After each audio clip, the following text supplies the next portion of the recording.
Good afternoon. Sorry that I was a little bit late. Let's get started.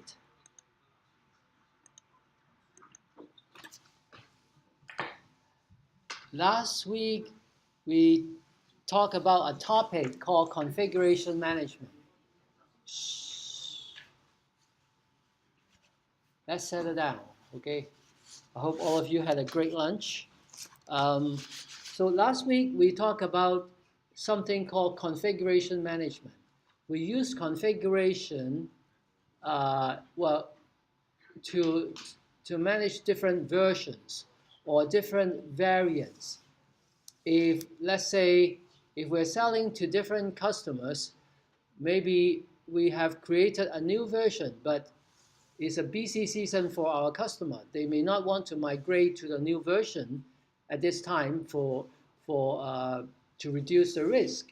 Or maybe we want to create some variants of our software so that we can sell to different customer with customization, tailoring for that particular company. So that was what we taught last week. And today's topic actually is quite related, build automation. Because when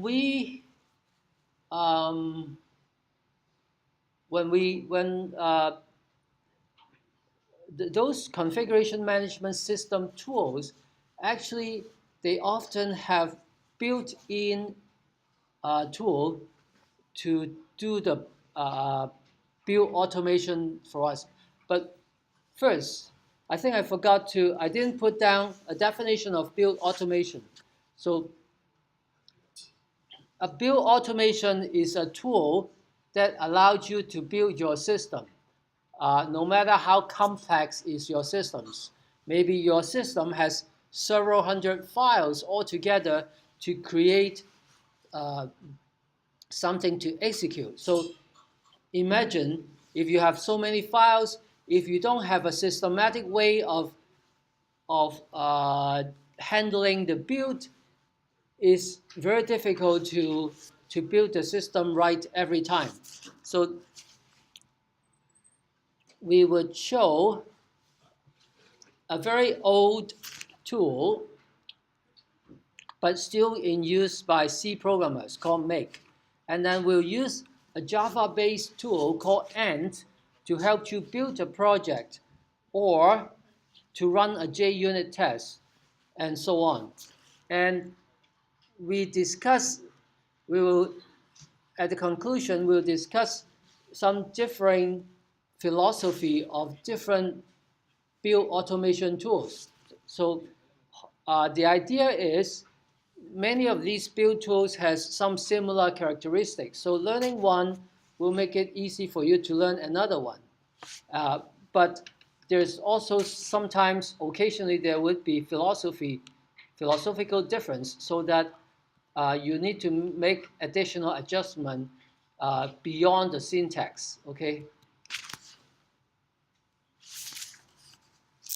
So first, we briefly talk about build automation is to help you build a complex systems, even if it has several hundreds of files or several thousands.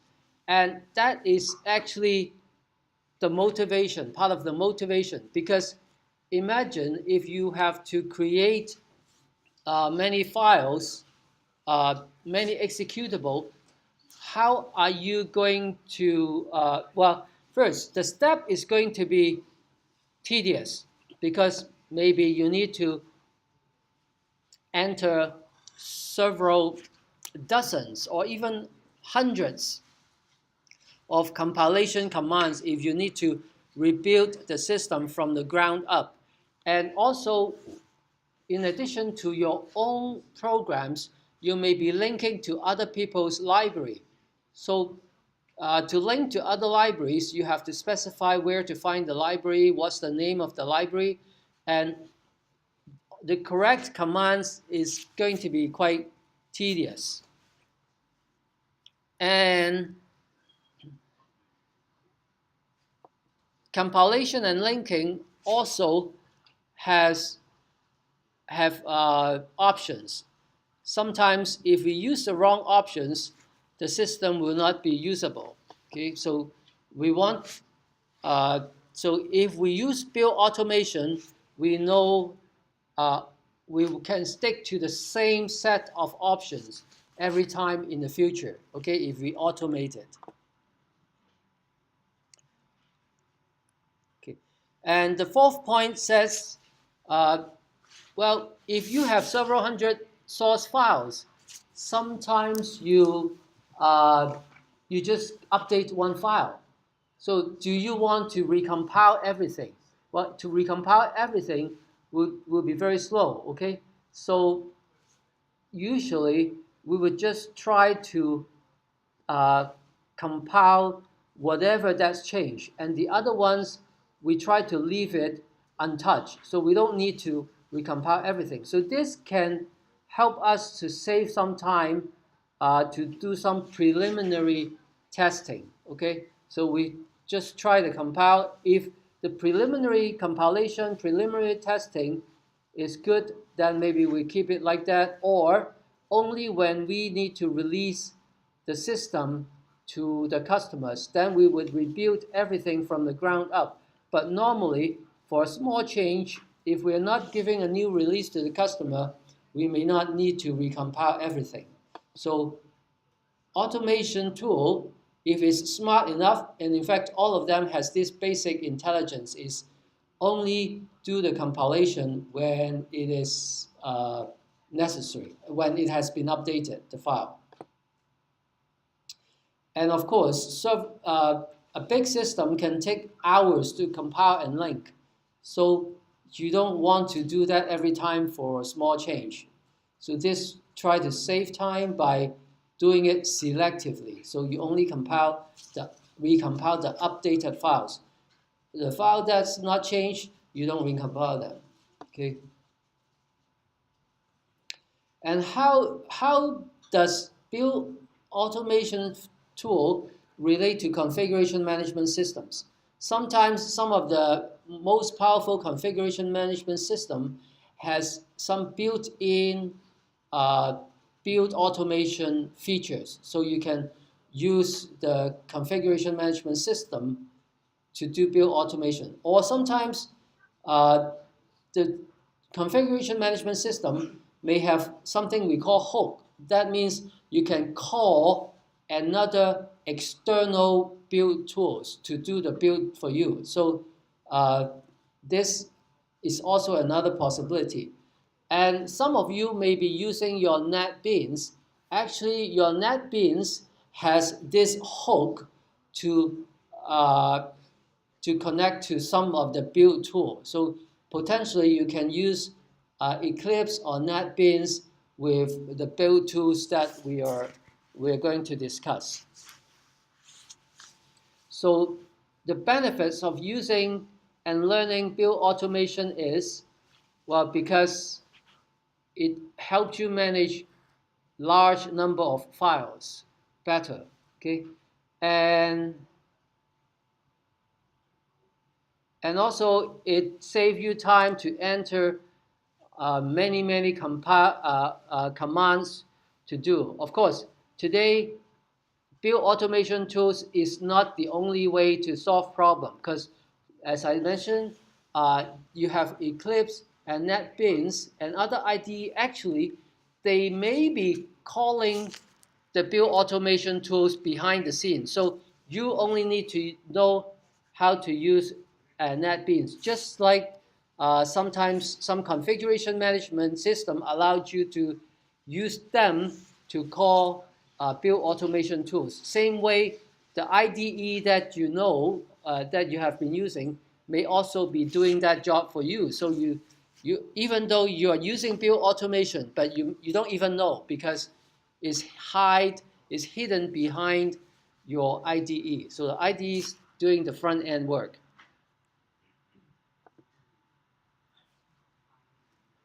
Okay. Another benefits of using build automation is, at some point maybe you work out all the correct command options, how to enter the command. And you want to remember the exact command. If you later on, if you miss something, mistype something, then the compilation would, the build would not work. So saving it can make sure that once you get it correct, and it will remember it. And in the future, everything is done the same way, okay? And another benefit is real software has many programmers. So from time to time, you will have new programmer joining the team. When the new programmer come, well, initially they don't know how files are related, where files are. So how can they find things out? This tool, the build automation tool, can help them to figure out where things are placed and then how one file is related to another file. So they can find out the interrelationship of different project files. So that would help newcomers to the project team to get up to speed, to be productive very quickly. And well, a benefit of learning build automation is even though there are multiple build automation tools out there, but once you learn one, learning the second one will be much easier. So without further ado, let's see our very first build automation tool called Make. It's very old. I've known it for over 30 years, and actually it probably is at least 40 years old. So this tool, that's why I call it the grandfather of the build tools. No tools older than it that's still in use. So it is currently, if you're a C programmer, there's a good chance that you may use it in work, at work. Are there any good C programmer in here? 有冇人 C programming OK 㗎? Okay. Or do you guys want to find it, it's more fun to do other newer language, to work with other language? But actually C is still a very important language, so don't count it out, okay? So don't think, and also, if in the future you get a job using an old programming language, there may be a small advantage, is that likely your job will be very secure because the knowledge you gain with the C programs, actually it will stay useful for a very long time because C programs are C programs, they don't change, right? So your expertise in the company may be valuable. So it's not necessary that everyone needs to move on to the newest programming language. Even some old programming language may actually be giving you a very secure job. Okay, so it will, when you run the make file, it will look for a file called make file. If you use the make tool, okay, if you want to use make tool, if you enter the make command on your command line, it will look for this file in the current directory, okay? And this file will contain rules like this, okay? So there is a target, okay, which could be a file name and then a colon followed by a number of files, okay? These files means the list of files on the right-hand side of the colon, if any one of them change, then the one on the left of the colon also need to be changed, okay? Or you need to run all the commands below it, okay? And the commands are distinguished from the target line by a tab character. So you have a tab character. So the tab key, well, my computer, I guess we have the tab key here. So it's actually a single character, not 3 characters, TAB, no, okay? So let's look at our very first example. So the first target is the target that it will try to do if you run make without any argument. Okay, so if you just type the command make and you press enter, then it will look for the first target. And this first target is, they call it all, and it depends on a file called hello. Okay, hello, if you are a Unix programmer, you will not see a file called hello.exe. Do you know why? Because Unix, unlike Windows, okay, Windows, executable Windows, they use file type .exe to tell that this is a file to execute. But in Unix, executable file don't have .exe, okay? So they simply don't have .exe. So they, if let's say,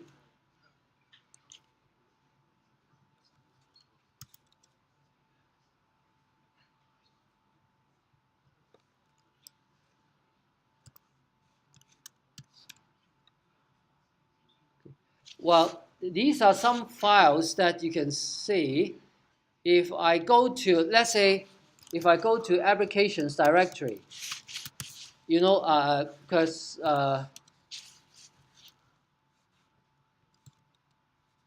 okay, maybe it's because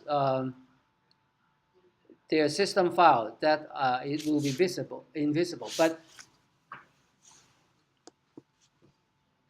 you know, these things on the left-hand side, okay, RWX, they means rights, read rights, the right to, sorry, R for reading right, W for writing right, that is to update, X for execute right. So if a file, it doesn't matter whatever the name it is, if you belong to the user that with the executable right, then you automatically you can enter the name on the command line and execute it. Okay, so it doesn't matter whether it has the .exe file name. In fact, we don't use the .exe file name in Unix. So that's why, even though hello is the executable file here, it does not has the .exe. And in C program or C++, okay, it goes through, when compilation, you go through several steps, okay, or at least 2 steps. One is to compile it, compile the CPP file, or in this case is a C++ file. You compile it to a .o file, the object file. And so this target, it says, okay, the main.o file depends on the main.cpp file. And if whenever I see the .cpp file, the main.cpp file, newer than the .o file, then I know they are out of date, out of sync. Then it knows that you would use the following command to compile main.cpp. Then it will create the .o file. So this is what it tries to say. And so these 3 targets are the compilation of the main.cpp, factorial.cpp, and hello.cpp to become the file with the same name, but with the is an object code, so it's .o. And this target says that if any one of these three guys is newer than the executable, or that executable does not exist, okay, you only see these three files, this file does not exist, then it will use this command to link the three objects files and to create the executable called hello. And G++ is the name of the GNU C++ compiler. Okay, and you can call this individually. So, for example, maybe you can call, if you call make without anything, it will just try to find this one. Okay, if it find it out of date with this object file, then it will do this one. But then if it see this also out of date with the CPP source, then it will come do this. So these four steps will only be done if they are out of date. That means what it depends on is newer than the file on the left. Okay, so this is how this make idea work, the interdependency. So it when you compile it, it knows if you didn't change main.cpp, it did not have to go through this step. And this last one, you can see this dependent part here appears in the target here. And then this dependent main.o appears here. Factorial.o appears here. Hello.o appears here. So that means it can be like a tree for you to trace which step to do. But you cannot find anything that refers to clean. So that means clean will not be executed. This task will not be executed when you try to build it. Okay, you have to say make space clean to call this, and this is just the Unix command to say I would remove the object file. Okay, so maybe you want to, at least once upon a time, storage was expensive, so maybe after people finish, they don't need the object file around, so they don't need the intermediate object file, they only need the executable. So after that, maybe they remove something. Okay, they use this to remove it. So so that was our first example. Any question? Okay, no. Then move on to the next one. Makefile allow us to use comments by putting # and here and then or anywhere. Then to the right of the # will be treated as comments. Or it allows us to do define some variables or macro. So for example, maybe I would say the C compiler I specified as G++, the GNU C++ compiler. So if then from that point on, I can use $CC to refer to this compiler. Okay, maybe at some point I want to change to other compiler, then I don't have to go to every line to change it. Like if I did not use a variable, then I will have to go to here every line to change G++ to whatever the new compiler. But now I can just change it in one place. And this is a compiler option, so means to turn on all warnings. So maybe during development, I would turn on all warnings. But before production, before I create something for the customer, I would not turn on warnings, perhaps to help make the code faster and smaller and so on. Okay, so this I can just change it one place. Okay, and then all the compilation flag can be done consistently. Okay. Okay, I'll save it, and so you can have a 3 minutes break